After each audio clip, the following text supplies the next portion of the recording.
These films take time to make. Support our efforts by joining us at locals.com. Once again, something's happening in Canada. Frustration over Canada's authoritarian response to the so-called viral pandemic of 2020 led to calls to create an independent inquiry to investigate. As you all know, the COVID-19 pandemic has been an unprecedented event as far as Canada, the countries in the world are concerned. In October, a public opinion survey was done that indicated 74% of Canadians felt that harm was done to them by the health protection measures adopted with respect to COVID-19. The responses by the governments to COVID-19 has been unprecedented as well. And one of the consequences of that is a large number of people, at least that I've heard from, want to see an independent, citizen-led inquiry into what went right, what went wrong.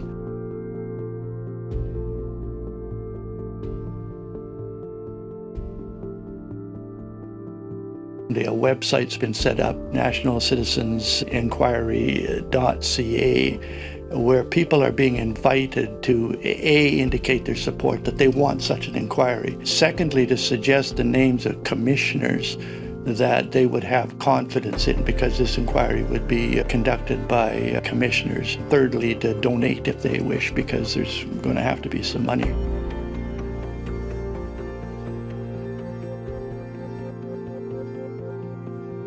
So this is the first of 9 hearings that are going to be held across the country. The first one being here in Truro, National Citizens Inquiry, and they're each 3-day hearings.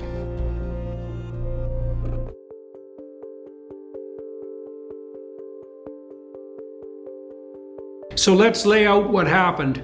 We faced an unknown threat of indeterminate magnitude.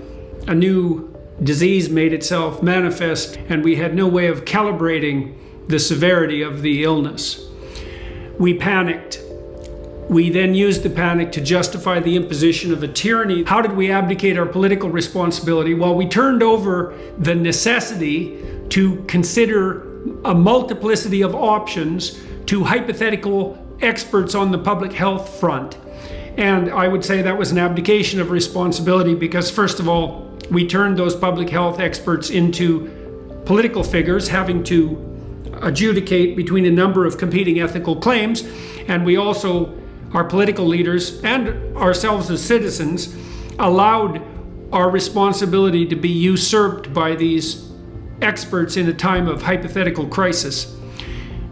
We then manipulated public opinion in the most egregious possible manner, using a collusion between corporation, primarily the pharmaceutical industry, government and media, who all colluded together to use fear to impose tyranny. And we did that not only by manipulating public opinion through the media, but by using opinion polls to sample that frightened public opinion to justify the imposition of restrictions on our basic rights as a consequence of response to that public opinion, and then to lie in the aftermath of that and claim that that was all based on science. All of that was a lie, as I know full well from talking to people who were advising political figures, including conservative political figures, during the epidemic itself.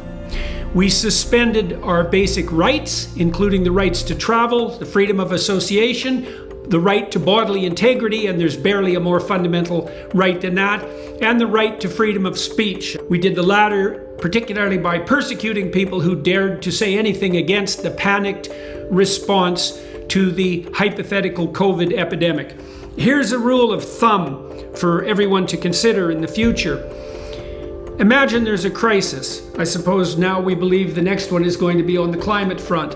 Imagine that your response to that crisis is a kind of paralytic fear.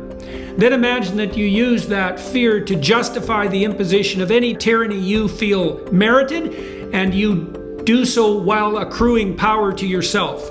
Well, you've just demonstrated that you are not the right leader for that crisis. That's for sure. So what else did we do?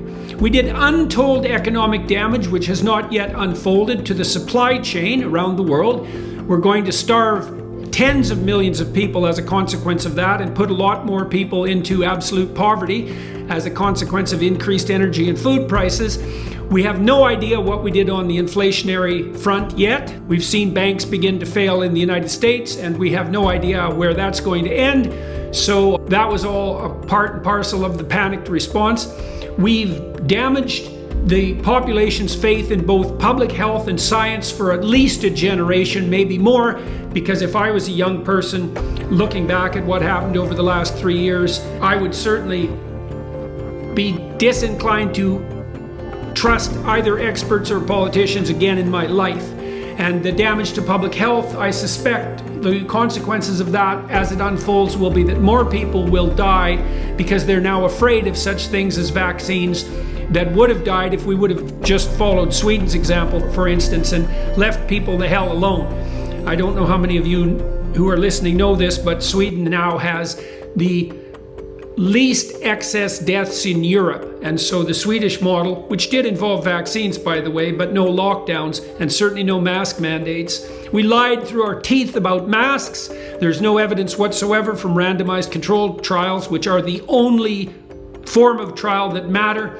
We lied through our teeth about the utility of masks so that we could look like we were doing something, and that's on you, politicians who pushed that. We also circumvented the scientific process while approving the vaccines, and we're going to pay a big price for that, and we're certainly not done paying that. And then I would say to the conservatives who are listening, we failed as conservatives. We did not abide by or attend to the law of unintended consequences, right?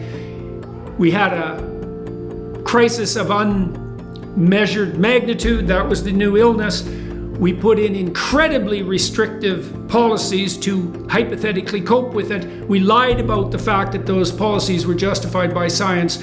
We wreaked untold economic havoc on our society. We hurt the educational opportunities of children, and we failed to attend to the fact that the reaction to a crisis can produce a worse crisis than the crisis itself. So, all things considered, had we done nothing at all in the face of this so-called pandemic, things would have turned out better than they did. So I think there's ample room for all of us as citizens, and especially those of us who were leaders during this time, to be as ashamed of ourselves as we possibly could. So, pretty damn pathetic, all things considered. We should seriously be ashamed of ourselves.